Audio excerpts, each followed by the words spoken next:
이 시간 우리 하나님 앞에 예배하러 나오신 여러분, 우리 주님의 이름으로 환영합니다. 함께 기도하겠습니다. 사랑하는 하나님, 하나님께서 우리에게 주시는 은혜가 얼마나 큰지 모릅니다. 우리에게 주시는 하나님의 사랑이 우리의 마음과 삶을 채우고 또 넘치게 채우셔서 우리가 주님과 함께 걸어가는 길에 우리의 발걸음을 들이는데 하나님께서 부족함이 없도록 도와주셔서 감사를 드립니다. 삶의 상황들은 항상 나를 지치게 만들 때가 많지만 삶의 상황들은 우리를 늘 쓰러지게 만들 때가 많지만 주님이 우리에게 주신 소원 붙들고 하나님 앞에서 한 걸음씩 걸어가는데 부족함이 없는 하나님의 사람으로 저희를 삼아주셔서 감사를 드립니다. 주님, 저희가 하나님 없는 것으로 인해서 하나님 앞에 원망하는 것이 아니라 주신 것으로 인해서 감사하는 삶을 살아가 볼 수 있게 하여 주시고 주님께서 우리에게 주신 것이 얼마나 많은지를 하나님 그것이 얼마나 감사한 일인지를 우리의 삶 속에서 늘 경험하며 살아갈 수 있는 하나님의 사람이 다 될 수 있도록 주여 도우시고 함께하여 주옵소서. 주님께서 오늘부터 묵상하는 고린도후서의 말씀을 통해서도 우리의 마음속에 하나님의 사랑과 하나님의 은혜를 부어주시는 시간이 될 수 있기를 소망하며 모든 말씀 우리 주님 예수님 이름으로 기도드립니다. 아멘. 아멘. 하나님께서 우리에게 주시는 말씀을 함께 읽습니다. 고린도후서 1장 1절부터 11절까지의 말씀입니다. 고린도후서 1장 1절부터 11절까지의 말씀 우리 같은 목소리로 읽도록 하겠습니다. 함께 읽습니다. 시작. 하나님의 뜻으로 말미암아 그리스도 예수의 사도된 바울과 형제 디모데는 고린도에 있는 하나님의 교회와 또 온 아가야에 있는 모든 성도에게 하나님 우리 아버지와 주 예수 그리스도로부터 은혜와 평강이 있기를 원하노라. 찬송하리로다. 그는 우리 주 예수 그리스도의 하나님이시요 자비의 아버지시요 모든 위로의 하나님이시며 우리의 모든 환난 중에서 우리를 위로하사 우리로 하여금 하나님께 받는 위로로서 모든 환난 중에 있는 자들을 능히 위로하게 하시는 이시로다. 그리스도의 고난이 우리에게 넘친 것 같이 우리가 받는 위로도 그리스도로 말미암아 넘치는도다. 우리가 환난 당하는 것과 또 너희가 위로와 구원을 받게 하려는 것이요 우리가 위로를 받는 것도 너희가 위로를 받게 하려는 것이니 이 위로가 너희 속에 역사하여 우리가 받는 것 같은 고난을 너희도 견디게 하느니라. 너희를 위한 우리의 소망이 견고함은 너희가 고난에 참여하는 자가 된 것 같이 위로에도 그러할 줄을 알미라. 형제들아, 우리가 아시아에서 당한 환난을 너희가 모르기를 원하지 아니하노니 힘에 겹도록 심한 고난을 당하여 살 소망까지 끊어지고 우리는 우리 자신이 사형 선고를 받은 줄 알았으니 이는 우리로 자기를 의지하지 말고 오직 죽은 자를 다시 살리시는 하나님만 의지하게 하심이라. 그가 이같이 큰 사망에서 우리를 건지셨고 또 건지실 것이며 이후에도 건지시기를 그에게 바라노라. 너희도 우리를 위하여 간구함으로 도우라. 이는 우리가 많은 사람의 기도로 얻은 은사로 말미암아 많은 사람이 우리를 위하여 감사하게 하려 함이라. 아멘. 아멘. 아멘. 오늘부터 우리는 고린도후서의 말씀을 함께 묵상을 할 것입니다.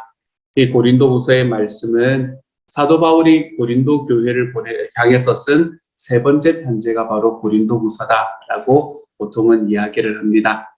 성경에는 고린도전서와 고린도후서 이 두 가지만 나와 있지만 이 세 번째 편지가 고린도후서다라고 이야기하는 게 보통 일반적입니다.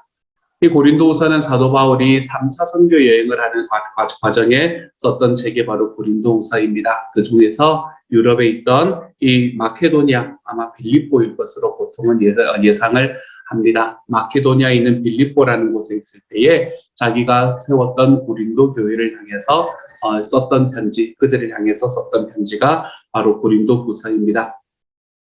사도 바울이 고린도에 보낸 편지 중에서 신약 성경에 들어와 있는 것은 두 개이고 그리고 그 중에서 고린도후서는 두 번째 서신이 있기는 하지만 사도 바울이 고린도 교회에 보낸 편지가 고린도후서 이외에도 더 있다라는 것을 사도 바울이 고린도후서에서 밝혀주고 있는 것을 나중에 우리가 볼 수 있게 될 겁니다. 그러면서 우리에게 사도 바울은 이 고린도후서에서 어떤 그걸 썼다고 이야기하냐면 내가 너희에게서 눈물의 편지를 내가 너희가 잊지 않기를 원한다라고 이야기하는 말씀을 씀으로 인해서 아마 사도 바울이 고린도후서를 쓰기 전에 고린도 교회가 가지고 있던 그 아픔들 때문에 아마 눈물로 편지를 썼던 그런 편지가 하나가 더 있었을 것이다 라고 우리는 보통 생각을 할 수 있게 됩니다. 그래서 이 사도 고린도후서는 고린도전서 그리고 이 눈물의 편지와는 조금 다른 책이라는 것을 우리가 내용을 통해서 볼 수 있게 돼요. 고린도전서는 여러분 위로를 하는 이야기 또는 칭찬을 하는 이야기가 더 많았습니까? 그러면 이 책망하는 이야기가 더 많았습니다. 고린도 교회를 보면서 사도 바울은 마음이 아팠어요. 이 고린도 교회가 가지고 있는 그 많은 이 은사들과 그리고 그들이 가지고 있는 그 많은 리소스들을 가지고 하나님 앞에 온전히 사용하지 못하는 것에 대한 이 안타까움이 너무나 많았어요. 그래서 사도 바울은 고린도 교회를 보면서 너희가 교회로서 하나님께서 주신 것이 참 많은데 그런데도 너희가 너희 안에서 싸움과 분쟁이 있기 때문에 너희는 어린아이와 같은 사람들이다 라고 이야기를 할 만큼 사도 바울은 고린도 교회를 향해서는 계속해서 뭐라고 말하냐면 이 책망이 더 강했던 그런 내용들을 우리는 고린도 전서를 통해서 볼 수 있게 됩니다.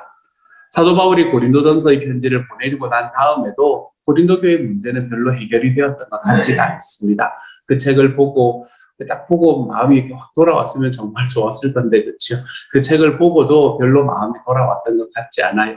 그래서 사도 바울에게 들려오는 소식이 별로 좋지 않은 소식이 들려왔던 것 같습니다. 그래서 사도 바울은 고린도 교회를 바라보면서 다시 한번 자기의 표현으로 눈물의 편지라고 이야기를 하는 그런 편지를 하나 더 써보내게 되죠.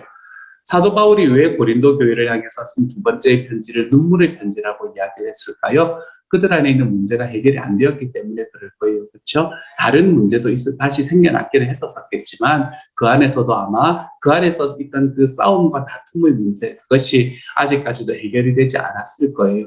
그래서 사도 바울은 그들에게 눈물의 편지를 하나를 더 써보내게 됩니다. 사도 바울의 두 번째 편지가 이 고린도 교회에는 큰 영향을 미쳤던 것 같습니다. 어떻게 보면 첫 번째 편지와 두 번째 편지가 다 똑같이 영향을 미쳤다고 이야기할 수도 있겠지만 말입니다. 그래서 사도 바울이 써보낸 눈물의 편지를 바라보고 고린도 교회에 있는 사람들의 마음이 하나님 앞으로 많이 돌아오게 됐던 것 같아요. 그래서 사도 바울은 이 세 번째 편지에서 무엇을 이야기를 하나 하면 이 고린도후서라는 이 책에서는 그들이 지금까지 겪었을 그 마음 아픔들과 그 환난들에 대해서 위로하는 이야기를 계속해서 해주고 있게 되는 것을 우리가 초반부의 말씀부터 볼 수 있게 되는 거예요. 그래서 이제 사도 바울은 고린도 교회를 향해서 야 너희 그동안 정말 수고했다. 그리고 하나님 앞으로 다시 돌아오고 너희 안에 있는 문제를 해결해 나가는 것이 얼마나 아름답고 행복한지 모른다. 라고 이야기하는 마음으로 이 고린도후서의 편지를 써서 보내고 있는 겁니다. 그렇기 때문에 오늘의 말씀의 앞부분을 보면 여러분이 읽어보시면 어떤 느낌이 드시냐면 굉장히 따뜻하구나 하는 느낌을 아마 가지시게 될 거예요. 굉장히 따뜻한 말씀으로 시작을 하게 되고요. 고린도후서의 말씀 전체는 물론 중간에 이제 어떤 일들로 인해서 몇 번 책망하는 경우도 있기는 하지만 전체는 굉장히 따뜻한 말씀으로 이루어져 있는 것을 우리가 볼 수 있게 됩니다. 그래서 이 고린도후서의 첫 시작은 이렇게 시작을 합니다. 1절의 말씀, 1절과 2절의 말씀은 그거잖아요. 인사말이잖아요. 그렇죠? 보통 사도 바울의 편지라면 모두에게 다 있는 인사말이 1절과 2절의 말씀이에요. 그리고는 바로 3절에서 뭐라고 이야기를 하는가? 3절에서 찬송하리로다. 그는 우리 주 예수 그리스도의 하나님이시요 자비의 아버지시요 모든 뭐의 하나님이라고요? 위로의 하나님이다. 이렇게 이야기를 하는 것으로부터 시작합니다. 4절에서도 마찬가지지요. 우리의 모든 환난 중에서 우리를 위로하사 우리로 하여금 하나님께 받는 위로로서 모든 환난 중에 있는 자들을 능히 위로하게 하시는 이시로다 라고 이야기를 하는 말씀.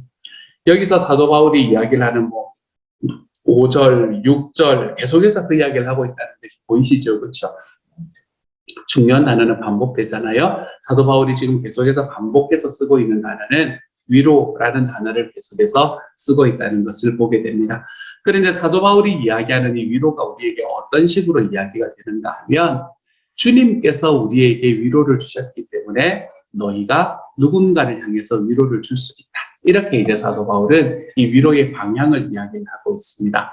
5절의 말씀에서도 물론 고난이라는 이야기가 들어와 있긴 하지만 그리스도의 고난이 우리에게 넘친 것 같이 우리가 받는 위로도 그리스도로 말미암아 넘치는구나. 우리 안에 있는 위로가 누구 때문에 있는 건가 하면 그리스도로 인해서 생겨난 것이다 라고 이야기를 하면서 6절에서 환난도 위로와 구원을 얻기 위한 거고 위로도 너희가 위로를 받게 하려는 것이니 너희 속의 역사에서 고난을 견디게 만드는 것이 위로다 라고 이야기를 하고요. 그러면서 너희를 위한 우리의 소망의 견고함은 너희가 고난에 참여하는 자들인 것 같이 위로에도 그러할 줄을 알리라. 이게 무슨 말일까요? 고난에 참여한 자들인 것 같이 위로에도 참여할 줄을 알리라. 이 말이겠죠. 그렇죠? 전체적인 문맥으로 볼 때 그 말씀은 무엇을 이야기를 하냐면 4절의 말씀을 이야기하는 거죠. 4절의 말씀에서 보면 우리의 모든 환난 중에서 우리를 위로하사 우리로 하여금 하나님께 받는 위로로서 어떻게 하라고요? 모든 환난 중에 있는 자들을 능히 위로하게 하시느니 그분이 하나님이다 라는 요 사실이 7절에 나오는 그러할 줄을 압니다 라는 것이 우리에게 말하고 있는 이야기가 되는 거예요. 그러니까 말은 굉장히 복잡하게 쓰여져 있는데 전체를 한마디로 이야기하면 이렇습니다.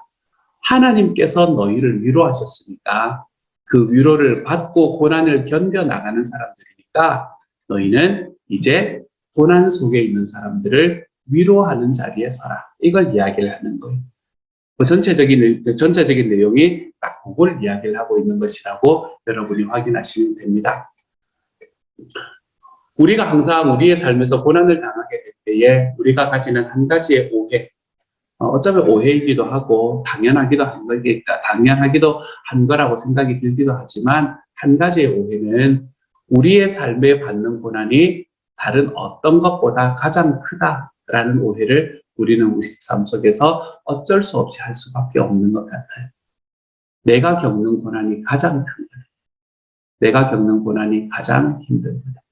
그렇기 때문에 내가 받는 아픔과 내가 받는 고난은 누구도 이해할 수 없고 그리고 다른 사람들은 나의 자리에 설 수 없는 사람들이다 라고 생각하는 그러한 생각들이 우리의 삶 속에 다가오는 것을 우리는 느끼고 경험하면서 하는 것 같아요.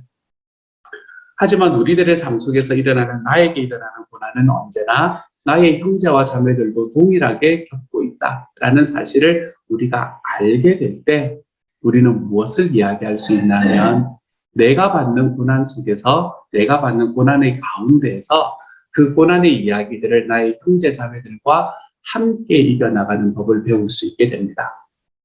그들이 알 거다라는 걸 알 때, 그거를 믿어줄 때 이건 누구도 몰라 이래버리면요 나는 혼자 가야 돼요. 진짜 혼자 갈 수밖에 없습니다. 그러면서 얼마나 힘들어하며 그 길을 넘어갈지 몰라요. 하지만 우리와 똑같은 길을 누군가는 걸었을 것이다 라는 사실을 우리가 알잖아요. 그렇죠? 내가 지금 걷고 있는 것을 내 주변에 있는 누군가는 이미 걸었던 길일 거다라는 걸 우리가 알고 있다면 우리는 우리가 겪는 어려움들 속에서 이것을 나 혼자만의 것으로 가지고 혼자 힘으로 이기려고 허덕허덕대며 걸어가는 것이 아니라 내 주변에 나를 도와줄 수 있는 이 기도의 오격줄들을 늘 만들어 나가면서 하나님 앞에 고난을 함께 이겨나가는 사람이 되어가는 거예요. 이것이 하나님께서 우리에게 주시는 하나님의 사랑을 받은 사람들이 누리는 은혜, 행복이 되는 겁니다. 저는 얼마 전에 상 공부를 하다가 그런 이야기를 들었습니다. 내가 다른 사람들에게 솔직하게 말하지 못하는 이유가 무엇입니까? 이제 이런 질문을 던졌던 때였거든요. 내가 다른 사람에게 이야기하는데 무언가를 솔직하게 이야기하지 못하는 이유가 뭡니까? 라고 물었더니 이분이 그렇게 이야기하시더라고요. 교회에서 오랫동안 지냈는데 그분이 내가 하는 이야기들이 가십거리가 되는 것을 내가 경험을 할 때 내가 그런 것들을 이렇게 여러 번 경험을 하면서 반복적으로 경험을 하게 되면서 어느 순간에 내가 내 삶을 솔직하게 나누는 게 안 되겠구나라는 생각을 하게 되더이다라고 이야기를 하는 이야기를 제가 들은 적이 있습니다. 우리의 삶에서 나의 삶을 누군가에게 나누었을 때 그것이 누군가의 마음속에 받아들여지면서 위로를 받는 순간이 아니라 그것이 누군가에게 흘러 들어가면서 원래 자기가 했던 이야기에 다른 이제 그 이야기를 들은 사람의 감정이 또 덧붙여지잖아요. 그렇죠? 덧붙여지면서 다른 사람들에게 흘러가면서 이것이 정말 가십거리가 하기 시작할 때 우리는 우리의 삶 속에서 위로를 받기보다는 누군가 사람에 대한 실망을 하게 될 때가 훨씬 더 많게 되는 것 같아요. 그렇죠? 그렇기 때문에 하나님의 교회라면 저는 우리가 하나님께서 소원하시는 교회를 만들어가는 길에 서 있다고 믿거든요. 하나님께서 소원하시는 교회를 만들어가는 곳이라면 우리들의 삶 속에서 누군가의 이야기에 가십거리를 만드는 일은 우리 안에서는 최소한 없어야겠습니다. 그것이 하나님께서 우리에게 말씀하시는 길이 아닌가라고 생각해 봅니다. 특별히 우리는 목장이 우리 교회의 핵심이잖아요. 그렇죠? 목장은 무엇하는 곳인가 하면 삶을 나누는 곳입니다. 내가 나의 삶을 나누는 데 있어서 내가 지금 나누는 이 이야기가 누군가에게 흘러들어가서 가십이 되면 어떡하나라는 고민을 단 일이라도 하는 순간에 우리의 목장 안에서의 나눔은 피상적이 될 수밖에 없습니다. 그냥 그렇게 되는 거죠. 늘 우리가 왜 처음에 다 그렇다는 건 아닙니다. 근데 때때로 예수님을 오랫동안 믿어오셨던 분들이 목장에 처음 들어오셔서 나누시는 가장 핵심적인 나눔, 그게 뭔가 하면 범사에 감사합니다. 이거거든요. 범사에 감사. 어떻게 범사에 감사할 수가 있어요? 말씀은 그렇게 하는 거 이야기를 하지만 그렇게 이야기를 하다가 이제 분위기를 보고 이게 이러는 거구나라는 걸 하면서 이게 시간이 지나다가 이제 자기 마음이 있는 이야기가 나오는 것을 볼 수 있게 되잖아요. 그렇죠? 우리는 목장이 핵심인 그러한 하나님의 공동체를 이루어가는 것이기 때문에 우리 이야기가 누군가에게 가십거리가 되고 있다라는 게 딱 느껴지는 순간에 우리가 이루어가는 교회의 모습은 닥칠 수밖에 없다는 것을 우리는 잘 알고 있습니다. 그러므로 누군가가 이야기를 나눌 때에 그 이야기를 내가 경청해주고 내가 들어주고 여러분 경청이라는 말의 의미가 뭔지는 늘 기억하며 살아가십시오. 경청은 그냥 그 사람의 말을 듣는다는 말이 아니에요. 경청은 그 사람의 말을 통해서 그 사람의 마음을 듣는다라는 것이 경청입니다. 늘 경청하는 자리에 나아가주고 그리고 그 사람이 이 이야기를 지금 하고 있는 의미가 무엇인가, 이유가 무엇인가라는 것을 다시 한번 확인하고 그리고 그것을 놓고 내가 하나님 앞에 기도의 자리로 나아가고 위로의 자리로 나아가는 바로 그곳으로 걸어갈 때 우리는 하나님께서 우리에게 주시는 하나님의 아름다운 공동체의 모습을 저와 여러분 안에서 이루어갈 수 있게 될 겁니다. 주님은 저와 여러분이 주님 앞에 나아갔을 때 우리를 늘 품어주시고 위로해 주시는 분이셨습니다. 그런 하나님을 우리의 삶에 경험한 사람이라면 내 삶 속에서 일어나는 모든 이야기들, 내 삶 속에서 일어나는 모든 상황들 속에서 내가 나와 함께 있는 형제 자매들을 이해하고 인정하고 품어주며 위로하고 걸어가는 하나님의 사람이 되는 것은 어쩌면 당연한 일이지 않겠습니까? 여러분의 마음속에 저 사람은 이해가 안 돼 라고 생각하는 사람이 있습니까? 여러분 저 사람이 이해가 안 돼 라고 만약에 생각이 드는 사람이 있다면 돌려서 한번 생각해 보시기를 소망합니다. 누군가에게 나는 어떤 모습일까 라는 것은요. 누군가가 이해가 안 되고 내 주변에 이해가 안 되는 사람이 점점 늘어나기 시작하잖아요. 그러면 한번 돌아보셔야 됩니다. 뭘 돌아보셔야 되나 하면 내가 혹시 옮겨지고 있는 것은 아닌가라는 것을요. 예전에 제가 들었던 그 토론에서 들었던 이야기입니다. 어떤 분이 그렇게 이야기하시더라고요. 우리나라는 딱 빨갱이라는 거예요. 그렇게 있다는 거예요. 그래서 그랬더니 그 반대편에 서 계시는 분이 이렇게 이야기하시더라고요. 만약에 모든 사람들이 다 왼쪽에 서 있는 것처럼 느껴진다면 그거는 모든 사람이 다 왼쪽에 서 있는 것이 아니라 이제 그 토론하는 그분을 이야기하면서 당신이 너무 오른쪽으로 가고 있는 것은 아닌지를 한번 생각해보라. 이렇게 이야기하는 이야기가 제 마음에 굉장히 많이 와닿았던 순간이 있었어요. 이게 한 몇 년이 됐던 이야기, 꽤 오래됐던 이야기. 내가 내 주변에서 내 마음에 들지 않는 사람들이 점점점 많아지는 것처럼 느껴지면 그 사람들이 마음에 들지 않아진 것이 아니라 나의 위치가 옮겨지지는 않았는가 하는 것을 한 번쯤 돌아볼 필요가 있다는 거예요. 우리가 그런 것들을 돌아보기 시작할 때 위로하는 사람이 될 수 있습니다. 내 삶 속에서 나에게 다가오는 사람에게 평안을 주고 위로하는 하나님의 사람이 될 수 있게 되는 거예요. 저는 이런 일들이 우리의 목장에서 일어날 수 있는 하나님의 교회를 우리가 만들어갈 수 있기를 소망합니다. 목장에서 나누어지는 어떤 이야기들 속에서도 내가 이곳에는 어떤 이야기를 나누어도 공감받는 곳이지, 내가 이곳에는 어떤 이야기를 나누어도 위로받는 곳이지 라는 것을 기억하고, 또 한 가지, 누군가가 이야기할 때에 내가 그 사람을 위로해주는 자리에 서보겠노라. 내가 하나님 앞에 결단하고 걸어가 보는 사람들, 저는 저와 여러분이 이러한 길로 좀 걸어가서 오늘 말씀이 이야기하는 것처럼, 오늘 말씀 저는 4절이 저한테 가장 많이 다가왔거든요. 우리의 모든 환난 중에서 우리를 위로하사 우리로 하여금 하나님께 받는 위로로서 모든 환난 중에 있는 자들을 능히 위로하게 하시는 이로다. 이 하나님의 모습이 저와 여러분의 삶에서 특별히 우리가 목숨처럼 붙들고 있는 이 목장이라는 곳에서 늘 일어나 볼 수 있는 하나님의 사람들이 될 수 있기를 우리 주님의 이름으로 축복합니다. 이 시간 우리 하나님 앞에 한번 기도하며 나아갑니다. 제가 한번 기도하도록 하죠. 사랑하는 주님, 주님은 위로의 하나님이십니다.